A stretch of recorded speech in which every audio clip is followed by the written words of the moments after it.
भक्तों, चाहे मर जाना, पर सावन में ये 5 गलती भूलकर भी मत करना। चाहें आपके आगे मौत ही क्यों ना खड़ी हो, लेकिन सावन में ये 5 बुरे काम मत करना। पूरे सावन सोमवार का लाभ नष्ट हो जाएगा। और सावन में बैंगन क्यों नहीं खाते? सावन व्रत में क्या क्या खाना चाहिए भक्तों? सावन में हल्दी से क्यों बचा जाता है? और सावन सोमवार का व्रत ये 3 महिलाएं क्यों नहीं रख सकती? ये सभी बातें आज हम इस सावन की इस वीडियो में बताएंगे। लेकिन उससे पहले कमेंट बॉक्स में भगवान शिव जी का जयकारा लगाते हुए हर हर महादेव जरूर लिखें, लाइक जरूर करें। भगवान शिव जी की भक्ति का यह सफर बहुत ही अद्भुत है, इसलिए इस वीडियो को एक पल के लिए भी छोड़कर मत जाना, क्योंकि शास्त्रों में लिखा है कि अधूरी जानकारी हमेशा सर्वनाश का कारण ही बनती है।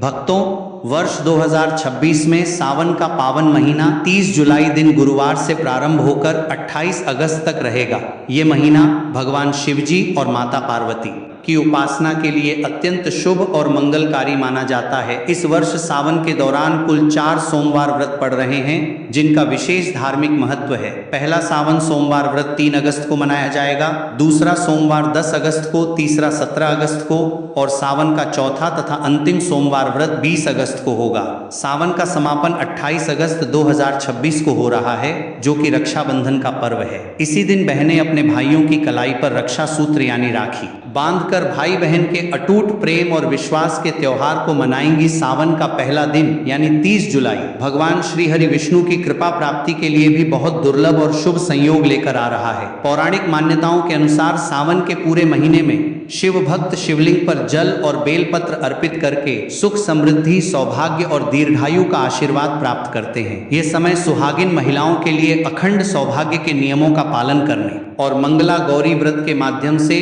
पति की उन्नति की कामना करने के लिए सबसे बेहतर माना गया है। अतः 30 जुलाई से शुरू होने वाले इस पवित्र माह में श्रद्धा, नियम और पूर्ण सात्विकता के साथ महादेव की शरण में जाकर कोई भी भक्त अपनी हर मनोकामना पूरी कर सकता है। सावन का महीना कोई साधारण महीना नहीं है। यह ब्रह्मांड के रचयिता, पालनकर्ता और संहारक, साक्षात देवों के देव महादेव का काल है। हमारे हिंदू पंचांग के अनुसार जब भगवान विष्णु आषाढ़ मास की देवशयनी एकादशी को 4 महीनों के लिए योग निद्रा में चले जाते हैं और पाताल लोक की ओर प्रस्थान करते हैं, तब पूरी सृष्टि पर एक पल के लिए अंधकार छाने लगता है। उस समय ब्रह्मांड को विनाश से बचाने के लिए महादेव स्वयं इस सृष्टि का पूरा कार्यभार अपने हाथों में लेते हैं। इस साल सावन की शुरुआत एक बेहद अद्भुत, दुर्लभ और तांत्रिक संयोग के साथ हो रही है।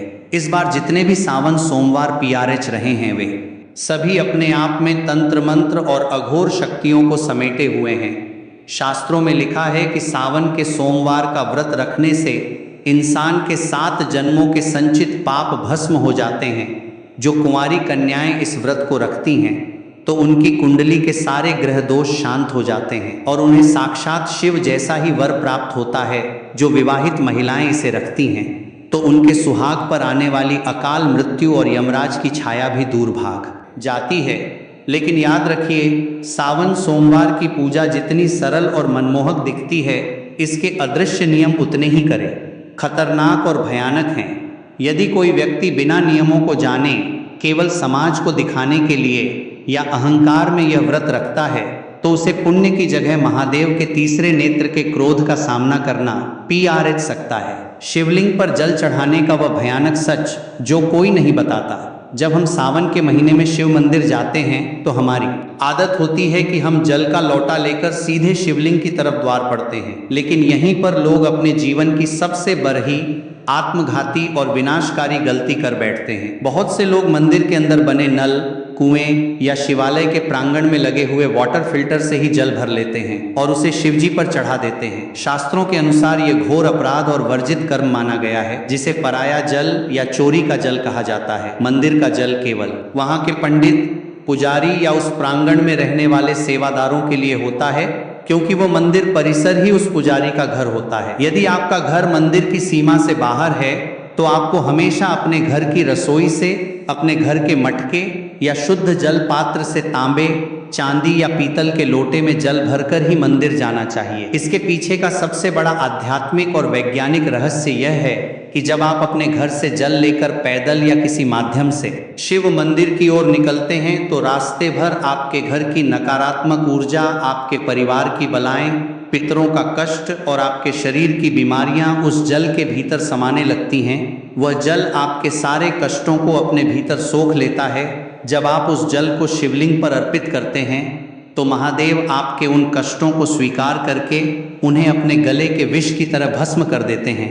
लेकिन यदि आप मंदिर का ही जल लेकर वहीं चढ़ा देंगे तो आपने अपने घर का कोई कष्ट महादेव को सौंपा ही नहीं, आपकी वो यात्रा अधूरी रह गई और उस पूजा का फल शून्य हो गया। शिवलिंग के गिरते जल के चमत्कारी और डरावने फायदे। शिवलिंग पर जब जल की अखंड धारा गिरती है तो वह शिवलिंग के नीचे बनी जलहरी से होते हुए एक निश्चित दिशा में बह जाती है। शास्त्रों में उस बहते हुए जल को साक्षात अमृत और शिव की अलौकिक ऊर्जा का महापुंज माना गया है। पहला कर नियम यह है कि जब आप जल चढ़ा लें तो उस जलहरी से बाहर बहते हुए जल को कभी भी भूलकर लांघना नहीं चाहिए, क्योंकि वह ऊर्जा इतनी तीव्र और तांत्रिक होती है कि यदि कोई साधारण इंसान उसे लांघता है तो उसके शरीर का चक्र बिगड़ सकता है और उसका मानसिक संतुलन तक हिल सकता है। लेकिन शास्त्र कहते हैं कि उस गिरते हुए जल को किसी मुसाफिर या भक्त को थोड़ा सा अपने पात्र में रोक लेना चाहिए। उस जल को अत्यंत पवित्र और चमत्कारी मानकर अपने घर ले आना चाहिए। यदि आपके घर में किसी छोटे बच्चे को या किसी बड़े बुजुर्ग को बहुत तेज बुखार आ गया हो, जिस पर डॉक्टरों की दवाइयां भी काम करना बंद कर चुकी हो, तो इस दिव्य जल के कुछ छींटे उस बीमार व्यक्ति के ऊपर मार दें या उसे 2 बूंद ये जल पिला दें। आप अपनी आंखों से देखेंगे कि महादेव की कृपा से वह भयंकर और जानलेवा बुखार भी मिनटों में गायब हो जाएगा। इतना ही नहीं, यदि किसी व्यक्ति की आंखों में हमेशा कीचड़ जाता हो या आंखें लाल रहती हो या जलन होती हो या उम्र के साथ आंखों की रोशनी धुंधली पड़ती जा रही हो, तो इस जल को सुबह सुबह अपनी आंखों पर पलकों के पास लगाना शुरू करें। धीरे धीरे आंखों का सारा भयंकर विकार दूर हो जाएगा और आपकी आंखों की रोशनी इतनी तेज होने लगेगी कि बरही से बरही बीमारी महादेव की कृपा से पूरी तरह साफ और चमकदार हो जाएगी। महा उपाय बेल की जरेज का ताबीज, तंत्र काट और खान पान का करहा पहरा। अब हम बात करेंगे कि घर के आंगन में जल छिड़कने का भयंकर तांत्रिक रहस्य। शिवलिंग से लाए गए उस बचे हुए जल को केवल पीना ही नहीं है, बल्कि इसका एक ऐसा प्रयोग है जो बड़े बड़े तांत्रिकों के होश उड़ देता है। यदि आप इस जल को अपने घर के आंगन में, घर के चारों कोनों में, तिजोरी के पास और मुख्य द्वार पर छिड़कते हैं तो आपके घर के आसपास मंडराने वाली भयंकर से भयंकर अदृश्य शक्तियां, भूत प्रेत, अतृप्त आत्माएं और नकारात्मक बाधाएं चीखते हुए उस स्थान को हमेशा के लिए छोड़कर भाग जाती हैं। अगर किसी दुष्ट व्यक्ति ने या आपके दुश्मन ने आपके घर पर कोई टोना टोटका, मूठ करनी या तांत्रिक क्रिया की होगी जिसके कारण आपके घर में बीमारियां और कंगाली रहती हैं, तो शिवजी के इस चरणामृत के स्पर्श मात्र से वह तंत्र उसी क्षण उल्टा घूमकर करने वाले पर वार कर देता है। घर की सुख शांति जो सालों से गायब थी वह वापस लौट आएगी और घर में बरकत होने लगेगी। लेकिन एक डरावनी चेतावनी याद रहे कि इस जल को कभी भी पैर नहीं लगना चाहिए और ना ही इसे किसी गंदे या अशुद्ध स्थान पर रखना चाहिए और ना ही इसे बाथरूम के आसपास ले जाना चाहिए, अन्यथा इसके परिणाम बहुत ही भयानक और विनाशकारी हो सकते हैं। जल और दूध में क्या मिलाकर चढ़ाएं और धतूरे का गुप्त गणित भोलेनाथ को प्रसन्न करने के लिए केवल सादा जल ही काफी है, क्योंकि भोले बाबा आशुतोष हैं। लेकिन यदि आप अपने जीवन की किसी विशेष और बहुत पुरानी और अधूरी मनोकामना को पूरा करना चाहते हैं तो जल में कुछ विशेष गुप्त वस्तुएं मिलाना अनिवार्य है। सावन के महीने में यदि आप शिवलिंग पर गन्ने का ताजा रस या जूस चढ़ाते हैं तो माता लक्ष्मी जी आपके घर में साक्षात बंध जाती है और दरिद्रता कितनी भी बड़ी हो या कर्ज का पहाड़ कितना भी ऊंचा हो, वो महादेव के सामने घुटने टेक देता है। यदि आपको लगता है कि आपके घर में पितृदोष है या राहु केतु की महादशा चल रही है या बनते काम ऐन वक्त पर बिगड़ जाते हैं, तो जल के अंदर थोड़े से काले तिल मिलाकर एयूएम नमः शिवाय का 108 बार जाप करते हुए शिवलिंग पर अर्पित करें। अब बात करते हैं शिवजी के सबसे प्रिय और खतरनाक फल धतूरे की। लोग अनजाने में पैरों से तोड़कर जितने मर्जी धतूरे शिवलिंग पर सजा देते हैं, जो कि पूरी तरह गलत और वर्जित हैं। शास्त्रों के अनुसार शिवलिंग पर धतूरा को हमेशा विषम संख्या में ही चढ़ाना चाहिए, जैसे कि केवल 1, 3 या 5 धतूरा। असल में इंसान के भीतर छिपे काम, क्रोध, लोभ, मोह और अहंकार का प्रतीक है। जब आप विषम संख्या में धतूरा चढ़ाते हैं तो आप अपनी इन मानसिक बुराइयों और जहर को महादेव के चरणों में सौंप रहे होते हैं। इसके साथ ही सावन में पंचामृत का भोग लगाना चाहिए, जिसमें शुद्ध गाय का कच्चा दूध, गाढ़ा दही, घर का निकाला हुआ घी, शुद्ध शहद और मिश्री की शक्कर शामिल हो। ये सभी सामग्री शिवजी को तृप्त करती है। लेकिन याद रखें कि पंचामृत में कभी भी बाजार की डिब्बा बंद या मिलावटी चीजों का इस्तेमाल भूलकर भी ना करें। व्रतधारियों के लिए तो दूध पीने की सख्त मनाही का वैज्ञानिक और धार्मिक सच सावन के महीने में व्रत रखने वाले भक्तों को एक ऐसी गुप्त बात का ध्यान रखना चाहिए जो अक्सर लोग अनदेखा कर देते हैं और बाद में पछताते हैं। यदि आपने सावन सोमवार का व्रत रखा है या पूरे सावन के नियम का पालन कर रहे हैं, तो आपको भूल कर भी दूध का सेवन नहीं करना चाहिए। इसके दो बहुत बड़े और ठोस कारण हैं। पहला कारण पूरी तरह धार्मिक है। सावन के महीने में दूध पूरी तरह से भगवान शिव को समर्पित होता है, क्योंकि समुद्र मंथन के समय निकले विष के कारण उनके कंठ में जो भयंकर जलन हो रही थी, उसे शांत करने के लिए सभी देवताओं ने उन पर दूध और जल चढ़ाया था। जो चीज सीधे भगवान को अर्पित की जा रही हो, उसे व्रतधारी स्वयं ग्रहण नहीं कर सकता। इसे उच्चिष्ट या दोष माना जाता है। दूसरा कारण वैज्ञानिक और डरावना है। सावन में चारों तरफ भारी वर्षा होती है, जिससे जमीन पर अजीबोगरीब की माकोरहे, फंगस और जहरीली घास उगाती है। जब गाय और भैंस इस घास को चरती हैं, तो वह विषैला तत्व उनके दूध में भी आ जाता है। सावन के दिनों में इंसान की जठराग्नि यानी पाचन शक्ति बहुत कमजोर होती है, इसलिए इस समय दूध पीना साक्षात पेट की भयंकर बीमारियों और विष को न्योता देना है। ये दूध केवल छोटे बच्चों, असहाय बुजुर्गों या भयंकर रूप से बीमार लोगों को ही दिया जाना चाहिए, क्योंकि उनके जीवन की रक्षा के लिए शास्त्रों में विशेष छूट है। एक स्वस्थ व्रतधारी अगर सावन में दूध पीता है, तो उसका व्रत तत्काल प्रभाव से दूषित और खंडित हो जाता है। कुत्तू के आटे का डरावना सच की है मकोरहे और व्रत टूटने का भय। व्रत के दौरान लोग फलाहार के नाम पर कुत्तू के आटे की पूरियां, पकौड़ियां, पराठे या हलवा भरे चाव से खाते हैं और सोचते हैं कि उन्होंने बहुत पवित्र भोजन किया है।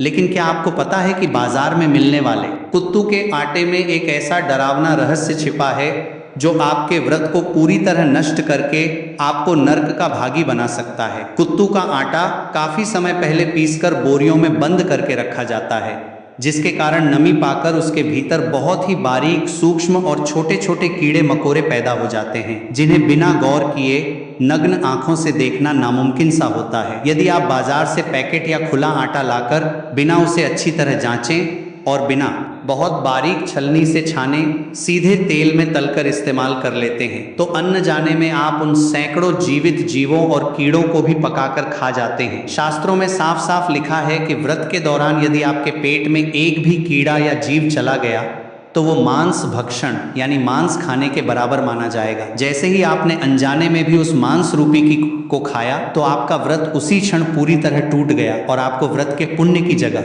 जीव हत्या का भयंकर पाप लग गया और आपका मानस पूरी तरह अपवित्र हो गया। इसलिए जब भी कुत्तू के आटे का प्रयोग करें, लेकिन उसे पहले धूप में सुखाएं और बारीक छलनी से 3 बार छानें और पूरी तरह आश्वस्त होने के बाद ही खाएं। व्रत में नमक के नाम पर केवल और केवल शुद्ध सेंधा नमक का ही प्रयोग होना चाहिए। साधारण समुद्री नमक का एक दाना भी व्रत को नष्ट कर देता है। बेल के पैरे की झड़ का ताबीज और अदृश्य शक्तियों का परछाई नाश। सावन के महीने में बेल पत्र का महत्व तो बच्चा बच्चा जानता है, लेकिन बेल के पैर की जरज में जो तांत्रिक, सुरक्षात्मक और अलौकिक शक्तियां होती हैं, उसके बारे में कोई नहीं बात करता। सावन के किसी भी सोमवार को सुबह सूर्योदय से पहले उठकर स्नान करके बेल के प्राचीन वृक्ष के पास जाएं, वहां धूप दीप जलाकर प्रार्थना करें और उसकी जड़ का एक छोटा सा टुकड़ा कुल्हार ही या लोहे से नहीं बल्कि लकड़ी या हाथ से प्यार से तोड़कर ले आए। उस टुकड़े को गंगा जल और गाय के कच्चे दूध से धोकर पहले शिवलिंग पर स्पर्श कराएं और फिर उसे महादेव का प्रसाद मानकर वापस ले लें। इसके बाद उस चको चांदी,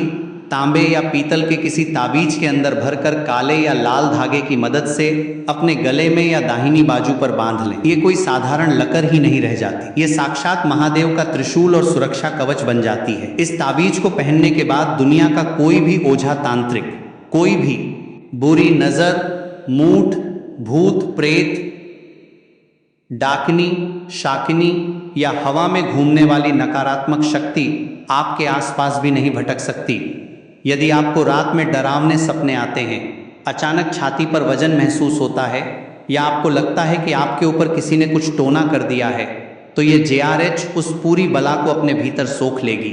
इसे पहनने के बाद आपका रुका हुआ कारोबार, आपकी नौकरी और आपका जीवन बहुत तेजी से सफलता की ऊंचाइयों की ओर बढ़ने लगेगा। वैवाहिक जीवन के करे प्रतिबंध, वर्जित कर्म और महादेव की परीक्षा के संकेत और पतिप के रिश्ते का वह करवा सच जिससे व्रत सफल या निष्फल होता है, भगवान शिव और माता पार्वती इस पूरी सृष्टि के सबसे पहले, सबसे आदि और सबसे आदर्श पति पत्नी हैं। इसलिए सावन के व्रत में पतिप के आपसी व्यवहार और मानसिक पवित्रता का बहुत गहरा और सीधा संबंध होता है। जो पति पत्नी सावन के महीने में या विशेषकर सोमवार के व्रत के दिन आपस में गाली गलौज करते हैं या एक दूसरे को नीचा दिखाते हैं, ताने मारते हैं या आपस में भयंकर लड़ाई झगड़ा और क्लैश करते हैं, उन्हें सावन का व्रत रखने का कोई अधिकार नहीं है।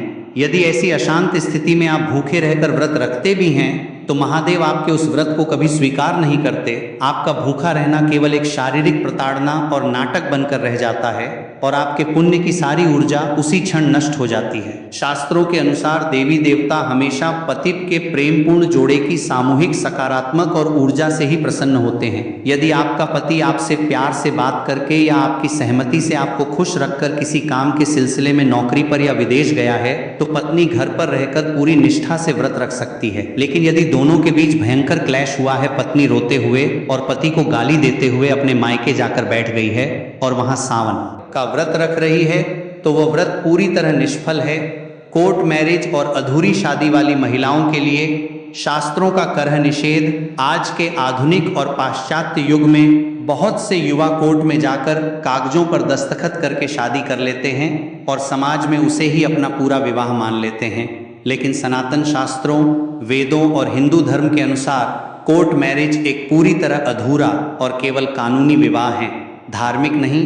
जब तक पवित्र अग्नि को साक्षी मानकर वैदिक मंत्रोच्चार के बीच कन्यादान और 7 फेरे नहीं लिए जाते, तब तक वह विवाह आध्यात्मिक रूप से पूर्ण नहीं माना जाता। शास्त्रों के अनुसार ऐसी अधूरी शादी वाली महिलाओं को सावन का मुख्य और कर व्रत रखने से बचना चाहिए, क्योंकि जब तक विवाह के 7 फेरे पूरे नहीं होते तब तक महिला को अपने पति के आधे पुण्य की प्राप्ति नहीं होती और न ही वह धार्मिक रूप से अर्धांगिनी कहलाती है। यदि ऐसी महिलाएं व्रत रखना चाहती हैं तो उन्हें पहले विधिवत रूप से भगवान शिव और माता पार्वती जी के सामने 7 फेरे या विवाह की रस्में पूरी करनी चाहिए।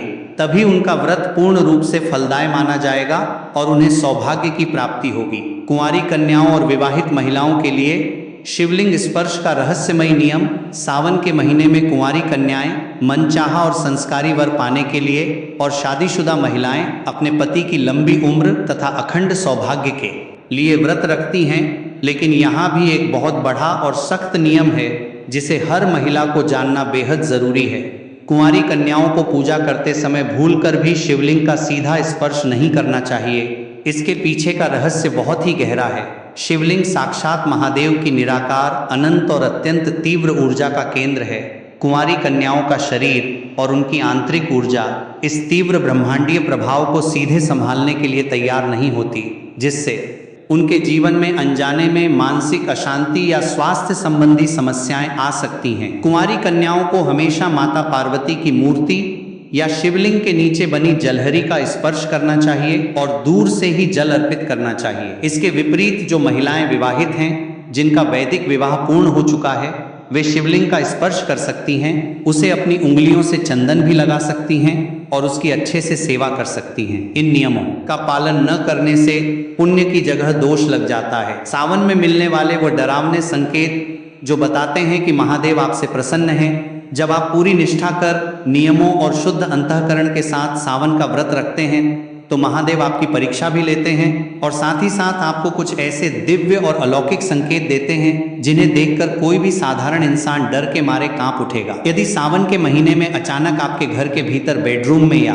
आंगन में कोई चमकीला काला नाग दिखाई दे या नाग नागिन का जोरा मस्ती करता हुआ दिखे तो घबराकर चीखें मत, भागे मत और ना ही किसी लाठी से उसे कोई नुकसान पहुंचाएं। ये इस बात का बेहद खतरनाक अचूक और साक्षात संकेत है कि स्वयं महादेव के गण आपके घर की सुरक्षा करने आ चुके हैं। इसका मतलब है कि आपकी भक्ति पूर्ण रूप से सफल हो चुकी है और आपकी कोई बड़ी अधूरी मनोकामना बहुत जल्द पूरी होने वाली है। इसी तरह यदि सावन के दिनों में अचानक आपके घर के मुख्य द्वार पर कोई भूखी गाय आ जाए या साक्षात नंदी महाराज आकर खड़े हो जाएं और अपनी पूंछ हिलाएं, तो समझ जाइए कि महादेव स्वयं नंदी पर सवार होकर अदृश्य रूप में आपके दुखों का अंत करने आए हैं। आपको तुरंत भागकर उन्हें हरी घास, गुड़ या शुद्ध भोजन कराना चाहिए और उनके माथे पर कुमकुम का तिलक लगाना चाहिए। सावन के महीने में किसी प्राचीन शिव मंदिर के भीतर अचानक दीवार पर छिपकली का रेंगते हुए या आपके सामने गिरते हुए दिखना भी बहुत ही दुर्लभ और शुभ संकेत माना जाता है। यह अचानक होने वाले धन आगमन और कर्ज मुक्ति का अचूक प्रतीक है। भीमराज और काली मधुमक्खी का रहस्यमय और तांत्रिक आगमन सावन के महीने में कई बार हमारे घरों में काले रंग का एक बरहा सा उड़ने वाला जीव आता है, जिसे ग्रामीण भाषा में कुछ लोग भीमराज कहते हैं या काली परही मधुमक्खी यानी भंवरा कहते हैं। इसकी गूंज बहुत तेज होती है। यदि यह जीव अचानक आपके घर में आकर कानों के पास गूंजने लगे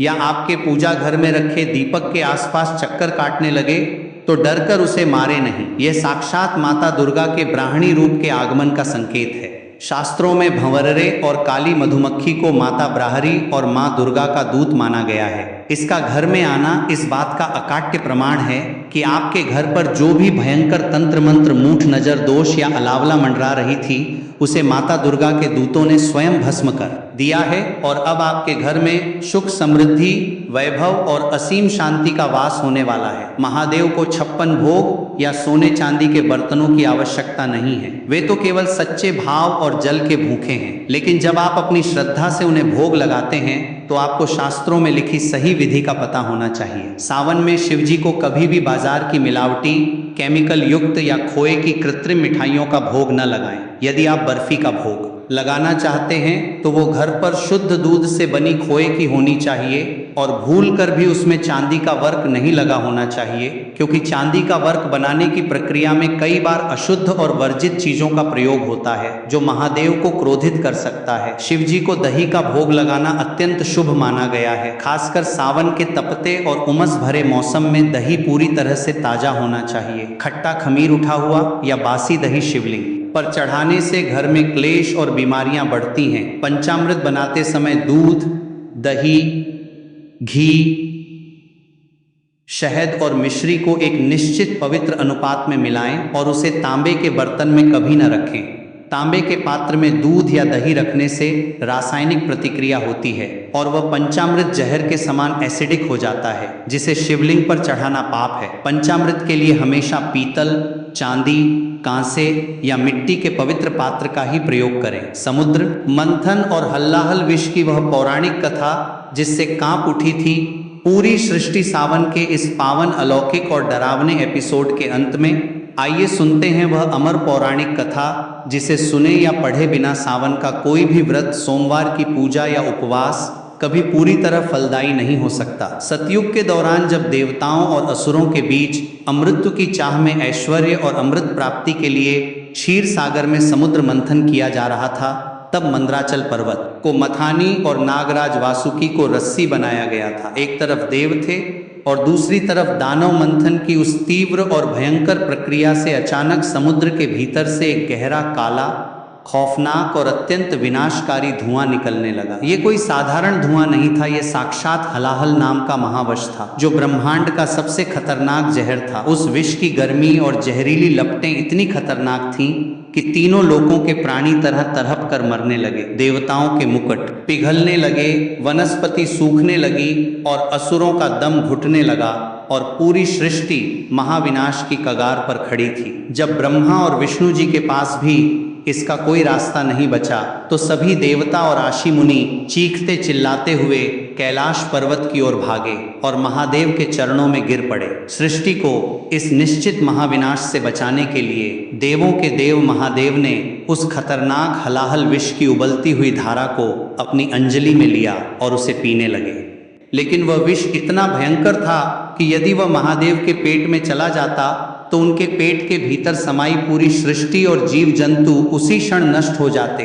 इसलिए महादेव ने अपनी योग शक्ति से उस विष को अपने कंठ यानी गले में ही रोक लिया। विष की उस भयानक कटीली और तीव्र जलन के कारण महादेव का कंठ पूरी तरह से नीला पड़ गया और उसी क्षण से पूरे ब्रह्मांड ने उन्हें अत्यंत आदर और भय से नीलकंठ के नाम से पुकारा। विष की उस भयंकर गर्मी से महादेव का पूरा शरीर तपने लगा, वे व्याकुल होने लगे और उनकी आंखें लाल हो गईं। तब उनके मस्तक को शीतलता देने के लिए सभी देवताओं ने उन पर गंगा जल की निरंतर धार छोड़ी और उनके सिर पर शीतल चंद्रमा को स्थापित किया और ठंडे ठंडे बेलपत्र, शीतल धतूरे तथा गन्ने का रस उनके शरीर पर अर्पित किया ताकि विष की उस भयंकर अग्नि का असर कम हो सके। ये पूरी घटना सावन के महीने में ही घटित हुई थी। यही कारण है कि सावन के महीने में जो भी भक्त महादेव पर श्रद्धा पूर्वक ठंडे जल की धारा, दूध और बेलपत्र चढ़ाता है, महादेव उसके जीवन के सारे दुख, कंगाली और बीमारी रूपी विष को स्वयं पी जाते हैं और उसे जीवन का अमृत प्रदान करते हैं। शिव और जालंधर वध की अलौकिक और भयानक कथा। सावन के इस काल में एक और ऐसी पौराणिक कथा का वर्णन शिव महापुराण में आता है जो इस महीने के कड़े नियमों को दर्शाती है। यह कथा है शिव के अंश से उत्पन्न हुए महाशक्तिशाली असुर जालंधर की। जालंधर का जन्म समुद्र से हुआ था और उसके पास इतनी असीम शक्तियां थीं कि उसने तीनों लोकों पर अपना अधिकार कर लिया था। उसकी इस अजय शक्ति का सबसे बड़ा रहस्य उसकी परम पतिव्रता पत्नी वृंदा का सतीत्व था। वृंदा भगवान विष्णु की परम भक्त थी और उनके पतिव्रता धर्म के कारण कोई भी देवता या स्वयं शिव भी जालंधर को युद्ध में परास्त नहीं कर पा रहे थे। जालंधर के अत्याचार जब 7वें आसमान पर पहुंच गए और उसने साक्षात माता पार्वती पर कुदृष्टि डालने का दुस्साहस किया, तब महादेव का क्रोध फूट पड़ा। कैलाश पर महादेव और जालंधर के बीच एक ऐसा प्रलयंकारी युद्ध छिड़ गया जिसने पूरे ब्रह्मांड की नींव हिला दी। लेकिन वृंदा के कवच के कारण जालंधर बार बार जीवित हो जाता था। तब सृष्टि के संतुलन को बचाने के लिए भगवान विष्णु ने जालंधर का रूप धारण किया और वृंदा के महल में पहुंचे अपने पति को जीवित समझकर जैसे ही वृंदा ने उनका स्पर्श किया और उनका पतिव्रता धर्म खंडित हो गया, उसी क्षण युद्ध भूमि में महादेव ने अपने त्रिशूल से जालंधर का मस्तक धरा से अलग कर दिया। जब वृंदा को इस माया का पता चला तो उन्होंने श्री हरि विष्णु को पत्थर बनने का श्राप दे दिया, जिससे वे शालिग्राम बने और स्वयं सती हो गईं। वृंदा की भस्म से ही तुलसी के पौधे का जन्म हुआ। महादेव ने जालंधर जैसे अधर्मी का संहार सावन के इस कालखंड के आसपास ही किया था। यही कारण है कि शिव पूजा में कभी भी तुलसी के पत्तों का प्रयोग नहीं किया जाता, क्योंकि वह जालंधर की पत्नी के रूप से उत्पन्न हुई है। सावन में इस कथा को सुनने से मनुष्य के भीतर छुपे हुए काम और वासना के इस जालंधर का नाश होता है। महामृत्युंजय मंत्र का रहस्य और काल पर महादेव की विजय। सावन के महीने में महामृत्युंजय मंत्र का जाप हर कोई करता है, लेकिन इसके पीछे की वह रोंगटे खड़े कर देने वाली कथा बहुत कम लोग जानते हैं। जब साक्षात महादेव ने अपने भक्त के लिए यमराज यानी मौत के देवता को भी युद्ध में हरा दिया था। शिव पुराण के अनुसार आर्ष मृकंडू के पुत्र मार्कंडेय की आयु केवल 16 वर्ष तय की गई थी, लेकिन जैसे जैसे मार्कंडेय की आयु 16 वर्ष के करीब आने लगी, उनके माता पिता मृत्यु के भय से कांपने लगे। तब बालक मार्कंडेय ने सावन के इसी पवित्र काल में शिवलिंग की स्थापना की और उसके सामने बैठकर घोर तपस्या शुरू कर दी। जिस दिन उनके जीवन का अंतिम दिन था, स्वयं मृत्यु के देवता यमराज अपने भयानक भैंसे पर सवार होकर और हाथों में कालपाश लिए उनके प्राण हरने आ पहुंचे। यमराज का वह रूप इतना खौफनाक था कि उसे देखकर ही इंसान के प्राण निकल जाएं, लेकिन बालक मार्कंडेय डरे नहीं। वे शिवलिंग से लिपट गए। जैसे ही यमराज ने मार्कंडेय के प्राण खींचने के लिए अपना कालपाश फेंका, वह पाश बालक के साथ साथ शिवलिंग पर भी जा गिरा। शिवलिंग पर यमराज का पाश गिरते ही एक भयंकर गर्जना हुई, जिससे तीनों लोग हिल गए। शिवलिंग फट गया और उसमें से साक्षात महाकाल देवों के देव महादेव अपने अत्यंत क्रोधित और विकराल रूप में प्रकट हुए। महादेव का वह रूप इतना प्रचंड था कि उनके तीसरे नेत्र की ज्वाला से ब्रह्मांड जलने लगा था। महादेव ने अपने त्रिशूल से यमराज को चेतावनी दी और कहा कि मेरे शरणागत पर पाश डालने का दुस्साहस तुमने कैसे किया। यमराज को शिव के उस प्रचंड क्रोध के सामने घुटने टेकने पड़े। उसी क्षण महादेव ने मार्कंडेय को अमृता का वरदान दिया और कहा कि जो भी भक्त सावन के महीने में सच्चे मन से शिवलिंग के समीप महामृत्युंजय मंत्र का जाप करेगा, अकाल मृत्यु और यमराज कभी उसकी परछाई को भी नहीं छू पाएंगे। यह मंत्र कोई साधारण मंत्र नहीं है, यह काल की छाती पर शिव का तांडव है। रुद्राक्ष धारण करने के और नियम और महादेव के आंसुओं का श्राप। सावन के महीने में रुद्राक्ष पहनना बहुत ही शुभ माना जाता है, लेकिन इसके पीछे जो कठोर और तांत्रिक नियम छिपे हैं वे किसी भी इंसान का जीवन पलट सकते हैं। रुद्राक्ष की उत्पत्ति महादेव के उन आंसुओं से हुई थी जो उन्होंने हजारों वर्षों की समाधि के बाद संसार के दुखों को देखकर बहाए थे। इसलिए रुद्राक्ष केवल एक आभूषण या लकड़ी का दाना नहीं है, ये महादेव का साक्षात अंश और उनका डीएनए है। सबसे बड़ा और डरावना नियम यह है कि रुद्राक्ष को कभी भी शमशान घाट या किसी की शव यात्रा में पहनकर नहीं जाना चाहिए। शमशान की नकारात्मक और मृत ऊर्जा रुद्राक्ष के जीवंत स्पंदनों से टकराती है, जिससे रुद्राक्ष अपवित्र होकर भयंकर दोष पैदा करता है जो पहनने वाले के जीवन में दरिद्रता और बीमारियां ला सकता है। इसके अलावा रात को सोते समय रुद्राक्ष को गले से उतारकर अपने मंदिर में या किसी पवित्र स्थान पर रख देना चाहिए। सोते समय मनुष्य का शरीर कई तरह की अशुद्धियों और तामसिक अवस्थाओं से गुजरता है और रुद्राक्ष का उस अशुद्ध अवस्था से स्पर्श होना शिव का अपमान माना जाता है। यदि कोई व्यक्ति मांस मदिरा का सेवन करने के बाद रुद्राक्ष धारण करता है तो शिव पुराण के अनुसार उसे ब्रह्म हत्या से भी बड़ा पाप लगता है और उसके कुल का पतन शुरू हो जाता है। सावन के महीने में रुद्राक्ष को पहले गंगा जल और गाय के दूध से स्नान कराएं, उसे शिवलिंग से स्पर्श कराएं और फिर महादेव से आज्ञा लेकर ही उसे धारण करें। जो इन नियमों का पालन करते हुए रुद्राक्ष पहनता है, नवग्रह उसके दास बन जाते हैं और दुनिया का कोई भी तंत्र मंत्र उसका बाल भी बांका नहीं कर सकता। तो भक्तों, सावन के इस पावन महीने में छिपा है जीवन मृत्यु तंत्र और का वह अद्भुत रहस्य जिसे आज आपने इस वीडियो के माध्यम से विस्तार से जाना। यदि आप इन सभी कड़े नियमों का पालन करते हुए, खान पान की अशुद्धियों और कुत्तों के आटे के कीड़ों से बचते हुए और इन दिव्य संकेतों को समझते हुए सच्चे मन से महादेव की आराधना करेंगे तो स्वयं काल भी आपका बाल बांके नहीं कर पाएगा। भक्तों, आज की वीडियो में इतना ही। वीडियो में इतना ही।